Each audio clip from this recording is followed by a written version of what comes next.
सृष्टि की हत्या के 8 दिनों बाद सृष्टि के हत्यारे रजनीश को पुलिस ने गिरफ्तार कर लिया था। वो अपनी पत्नी और दोनों बच्चों के साथ कंकड़बाग में अपने किसी रिश्तेदार के यहाँ गया था, तभी पुलिस ने उसे पकड़ लिया था। पुलिस को उसके वहाँ आने की जानकारी पहले से थी, इसलिए सादे लिबास में वहाँ पुलिस वालों को तैनात कर दिया गया था। उसके आते ही पुलिस ने उसे पकड़ लिया था। वो पटना से होकर दिल्ली भागने की फिराक में था। पूछताछ में रजनीश ने पुलिस को बताया था कि सृष्टि उसे ब्लैकमेल करने लगी थी। लोगों को ब्लैकमेल करना उसकी आदत में शुमार था। इस काम में उसका परिवार भी उसका साथ देता था। पुरुषों को फंसाकर वो रुपये ऐंठती थी। यहाँ आकर उसने उससे गहने खरीदने को कहा था। सृष्टि के बार बार बदलते व्यवहार से ही रजनीश को उस पर शक हो गया था, जिससे उसने गहने खरीदने से मना कर दिया था। इसी बात से सृष्टि उससे नाराज़ हो गई और होटल में ही उससे बहस करने लगी, जो जल्दी तल्खी में बदल गई। बात ज़्यादा बढ़ी तो वो रजनीश को गालियां देने लगी। इसके बाद सृष्टि ने अपना सामान उठाया और अकेली ही ऑटो से स्टेशन की ओर चल पड़ी। रजनीश के पास पिस्तौल थी। उसने देखा कि सृष्टि उसे धोखा दे जा रही है, तो उसने बुलेट से जाकर रास्ते में उसे गोली मार दी। राघोपुर के बीरपुर बरीला टोला के रहने वाला रजनीश किसान राजेश्वर प्रसाद सिंह का बेटा है। पुलिस ने उसके गांव वाले घर पर छापा मारा तो वहां से 7.65 बोर की गोलियों के 6 खोखे मिले। रजनीश की 13 साल पहले किरण सिंह से शादी हुई थी। उसके 2 बच्चों में बड़ा बेटा पियांशु 12 साल का और छोटा बेटा कुणाल 9 साल का है।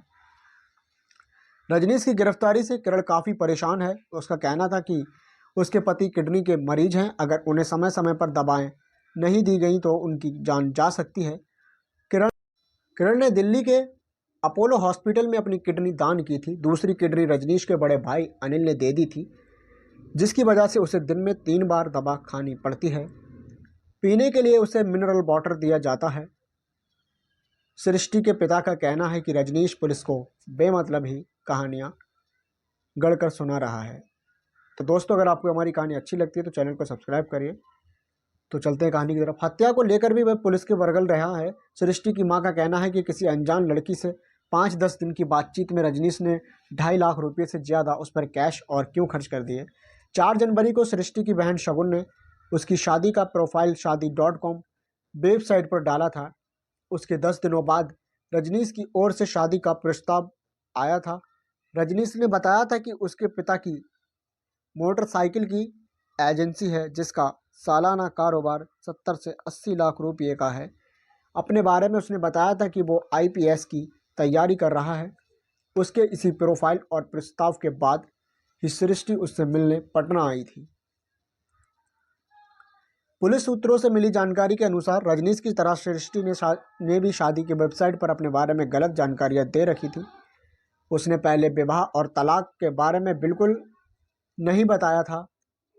रजनीश तो गलत था ही, सृष्टि भी अपने बारे में गलत जानकारी देकर दोबारा शादी की फिराक में थी।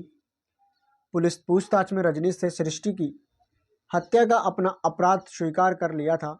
उसने सृष्टि से हुई जान पहचान के बारे में पुलिस को जो बताया था, उसके अनुसार उसने सृष्टि पर काफ़ी रुपये खर्च कर दिए थे। इसके बाद भी वो उससे और कई चीज़ें खरीदने को कह रही थी। इससे उसे लगा कि ये काफ़ी खर्चीली है। अब तक वो उसे करीब 2 लाख रुपये खर्च करवा चुकी थी। रजनीश ने सृष्टि के पास एक नया मोबाइल फ़ोन देखा, जिसमें सृष्टि ने सुरेश रेड्डी के साथ सेल्फी ले रखी थी। वो फ़ोटो देखकर उसके दिल को काफ़ी गहरी ठेस लगी। रजनीश की अपनी पत्नी से बिल्कुल नहीं पटती थी, इसलिए वो दूसरी शादी के बारे में सोच रहा था। पहली नज़र में सृष्टि रजनीश को बहुत अच्छी लगी थी, जिससे उसने उससे विवाह करने का मन बना लिया था।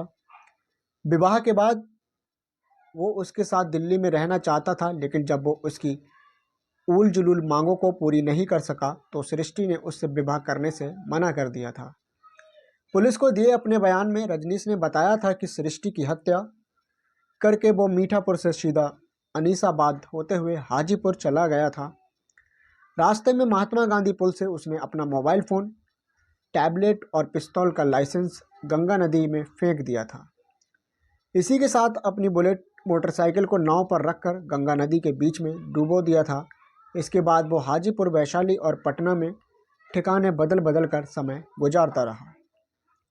रजनीश के बड़े भाई अनिल सिंह ने पुलिस को दिए बयान में कहा था कि रजनीश की किडनी ट्रांसप्लांट कराई गई है, जिससे वो शारीरिक रूप से काफ़ी कमज़ोर है। ऐसे में वो किसी की हत्या कैसे कर सकता है। उस दिन में 4 बार दवाइयाँ खानी पड़ती हैं और मिनरल वाटर पीना पड़ता है। ट्रांसपोर्टर का कारोबार करने वाले अनिल का कहना है कि तबीयत खराब रहने की वजह से रजनीश गांव पर ही ब्याज पर रुपये देने का काम करता था। उसे हत्या के इस मामले में फंसाया गया है।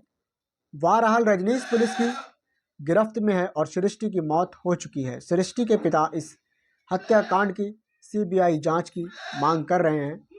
पुलिस का कहना है कि रजनीश के तार किडनी बेचने वाले गिरोह से जुड़े हो सकते हैं। शादी के बहाने रजनीश ने अपहरण की नीयत से सृष्टि को बुलाया था, लेकिन उससे बातचीत के बाद सृष्टि को कुछ खतरा महसूस हुआ तो उसने वापस जाने में ही अपनी भलाई समझी, लेकिन वो लौट नहीं पाई क्योंकि रजनीश को उससे खतरा था।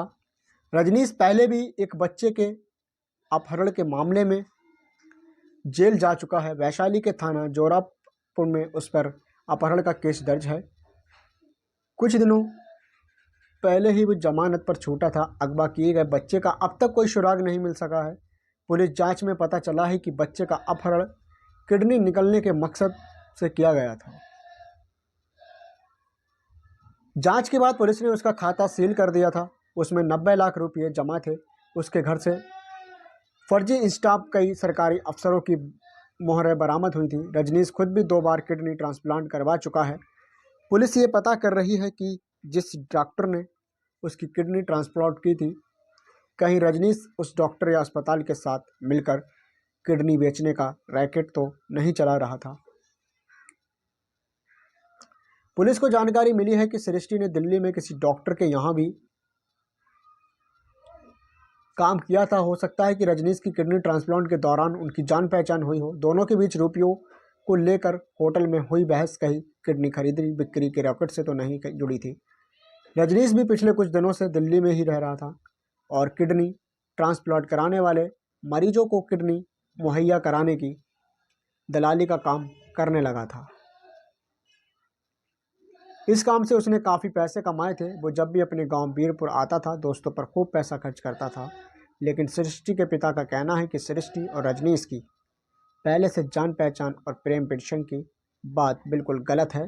तो दोस्तों, हमारी कहानी का यहीं पे एंड होता है। मिलते हैं नेक्स्ट वीडियो में। अगर आपको हमारी कहानी का कोई भी पार्ट अच्छा लगता है तो हमारे चैनल को सब्सक्राइब करिएगा।